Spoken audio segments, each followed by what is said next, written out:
तो कैसे हैं आप सभी? क्या आपने आवर्त सारणी का नाम सुना है? हाँ, आवर्त सारणी जिसको हम पीरियोडिक टेबल के नाम से भी जानते हैं। तो आवर्त सारणी में जो भी तत्व होते हैं जैसे हाइड्रोजन, ऑक्सीजन, नाइट्रोजन, ये सारे तत्व के बारे में हम पढ़ते हैं और उसी से रिलेटेड आज का हमारा वीडियो है जिसमें मैं आपको आवर्त सारणी के शुरू के 20 एलिमेंट्स यानी कि शुरू के 20 तत्वों को कैसे एज इट इज याद कर ले कि आपको पत्थर की लकीर की तरह हमेशा याद रह जाए, वो सिखाने वाला हूँ। और आपको ये बता देता हूँ कि ये जो टॉपिक है जिसमें हम सारे के सारे एलिमेंट्स को बहुत अच्छे से याद करने वाले हैं, ये 9th, 10th, 11th, 12th और बाद में आप अगर कॉम्पिटिटिव एग्जाम भी कर रहे हैं, उसकी तैयारी भी कर रहे हैं, तो उसके लिए भी बहुत ज़्यादा फायदेमंद और काम का टॉपिक है। तो आप अगर आए हैं तो वीडियो को स्टार्ट से लेकर एंड तक देखिए और नतीजा ये होगा कि आपको पूरे वीडियो के साथ साथ सारे एलिमेंट्स बहुत अच्छे से याद हो चुके होंगे। और मैं आपको बता देता हूँ कि इसको नॉर्मली बच्चे किस तरीके से याद करते हैं, अगर हमें टीचर कहते भी हैं तो जैसे कि बोर्ड पे दिख रहा है hydrogen, helium, lithium, beryllium, boron. बच्चे क्या बोलते हैं? हाइड्रोजन, हीलियम, लिथियम, क्या था, सोडियम, पता नहीं क्या क्या, मतलब कुछ भी आगे पीछे कर देते हैं और नतीजा ये निकलता है कि भूल जाते हैं, क्योंकि ये नाम ही हमारे जीवन में हम पहली बार देखते हैं, लगभग कुछ कुछ तो पहली बार ही पढ़ते हैं, तो याद करना बहुत मुश्किल हो जाता है। तो आज हम इस वीडियो में ये ट्रिक बताने वाले हैं कि इन सारे एलिमेंट्स को आप किस तरीके से याद रखें कि अगर आपको नींद में से भी उठाकर पूछ ले तो आपको ये बताना आ जाए। एंड नो डाउट मैं आज आपको उसी तरीके से सिखाने वाला हूं। यहां पर आप एक कॉलम खाली देख पा रहे हैं जिसके ऊपर ट्रिक भी लिखा है, तो मैं यहां पर वो ट्रिक लिखूंगा, वो ट्रिक बताने वाला हूं जिसके थ्रू आपको ये पूरे के पूरे दोनों कॉलम एक ही बार में परफेक्टली याद हो जाने वाले हैं। अगर आप लाइक करेंगे तो ही वो ट्रिक आपके सामने आएगी। तो क्या आपने लाइक कर दिया है? श्योर? तो ट्रिक तो आ जाना चाहिए था, अब तक नहीं है, कोई दिक्कत नहीं, अभी आ जाएगी। 1 2 3। तो अब आपको ट्रिक वाला कॉलम भी दोनों तरफ से भरा हुआ दिख रहा है, तो इसके थ्रू हम याद करने वाले हैं। लेकिन उससे पहले हम सारे ओरिजिनल नेम तत्वों के नाम पढ़कर देख लेते हैं कि क्या क्या टेबल में लिखे हैं। आपके लिए मैं पढ़ के दिखा रहा हूं, आप देखते जाइए। हाइड्रोजन जिसको H चिन्ह से दर्शाते हैं, हीलियम He से, lithium Le, beryllium Be, boron B, carbon C, nitrogen के लिए N लिखते हैं, ऑक्सीजन के लिए O, फ्लोरीन के लिए F और नियोन के लिए Ne। दिख रहा है आपको स्क्रीन पे साफ साफ। अब इस तरफ के कॉलम पे ध्यान देते हैं कि क्या क्या लिखा है। सोडियम जिसको हम Na से दर्शाते हैं, मैग्नीशियम के लिए Mn, एल्यूमिनियम के लिए Al, सिलिकॉन का Si, फास्फोरस का P, सल्फर का S, क्लोरीन का Cl, ऑर्गन का Ar और पोटेशियम का K है, कैल्शियम का Ca। तो ये चिन्ह इसलिए होते हैं कि हम इसका पूरा नाम लिखते हुए केवल शॉर्ट में चिन्ह भी लिख दें तो हमको पूरा नाम याद आ जाए। और ये स्टैंडर्ड पूरी दुनिया में चलता है, यानी कि पूरी दुनिया में आप सोडियम ना कहते हुए केवल Na ही लिख दें तो साइंस वाला व्यक्ति समझ सकता है कि सोडियम की बात चल रही है। अब इसमें खास बात आपको ये याद रखना है कि चिन्ह का पहला अक्षर जो होता है कैपिटल लेटर में होना चाहिए और जो दूसरा अक्षर रहेगा अगर बना हुआ है तो दूसरा जो है अक्षर जो है स्मॉल लेटर में होना चाहिए, जहां पर डबल लेटर आते हैं। तो ये आपके लिए याद रखने वाली बात है, पहला लेटर कैपिटल हो और दूसरा स्मॉल में। अब जो सिंगल लेटर है उसमें तो कोई दिक्कत है ही नहीं, वो तो कैपिटल होगा ही। तो इतने जो नाम है hydrogen, helium, lithium, beryllium, boron, carbon, nitrogen, oxygen, ये आप किस तरीके से याद रखें कि आपको ये पूरे सीक्वेंस वाइज याद रहे।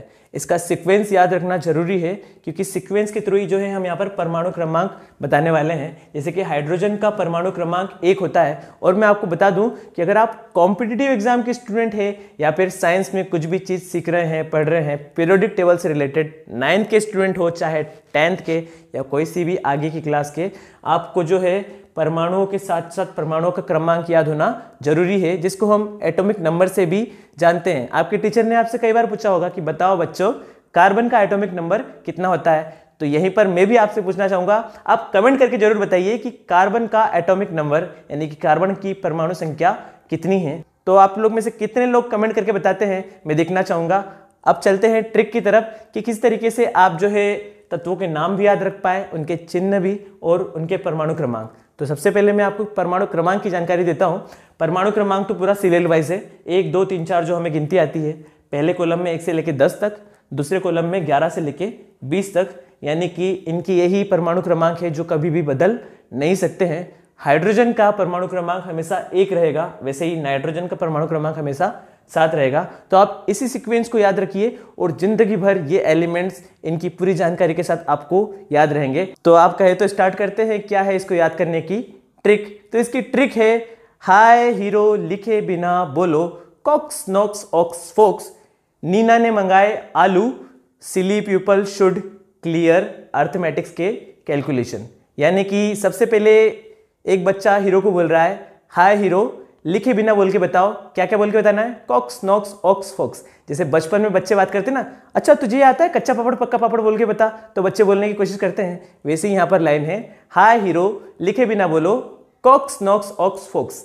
इतना बोलेंगे तो आपका इतना पोर्शन कंप्लीट हो जाता है। उसके बाद का आपको याद रखना है नीना ने मंगाए आलू, तो नीना के लिए नी यहाँ पर आ गया, ना यहाँ पर आ गया, और बीच का जो ने वर्ड है वो हमें जोड़ने के लिए मन में याद रखना होगा।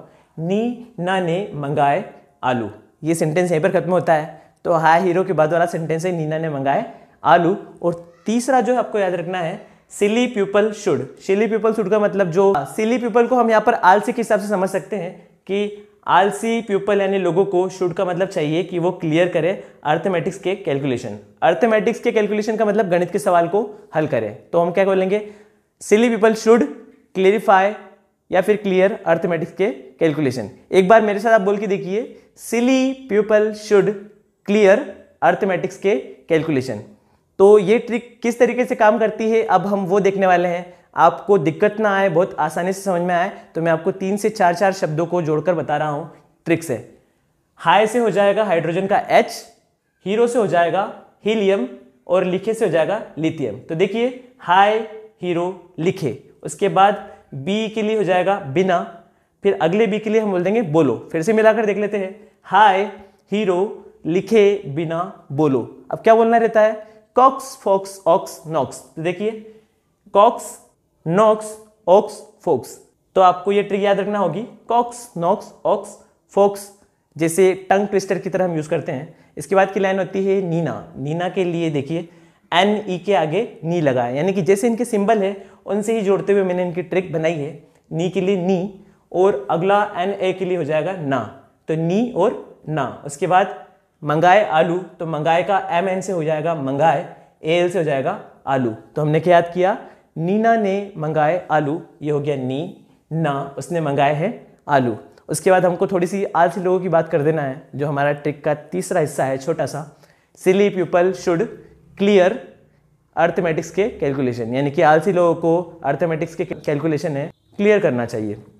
देखते हैं, सिली पीपल शुड क्लियर, यानी कि सिली पीपल को क्लियर करना चाहिए किसके कैलकुलेशन, अर्थमेटिक्स के कैलकुलेशन। तो देखो मिलाकर देखते हैं, एस आई से हो जाएगा सिली, और पी से हो जाएगा पीपल, पीपल का मतलब लोग, शुड का मतलब उनको चाहिए, क्लोरीन से हो जाएगा क्लियर, ए आर से हो जाएगा अर्थमेटिक्स, के से के के लिए तो के ही है, और कैलकुलेशन के लिए सी ए के लिए हो जाएगा कैलकुलेशन।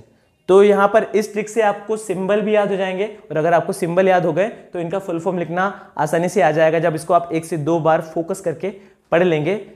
तो एक बार हम फिर से देख लेते हैं, हाइड्रोजन के लिए हाई, हीलियम के लिए हीरो। इसी तरीके से मैं आपके लिए ट्रिक दोहरा देता हूँ, 3 टुकड़ों में ट्रिक है। हाय हीरो लिखे बिना बोलो, कॉक्स नॉक्स ऑक्स फोक्स।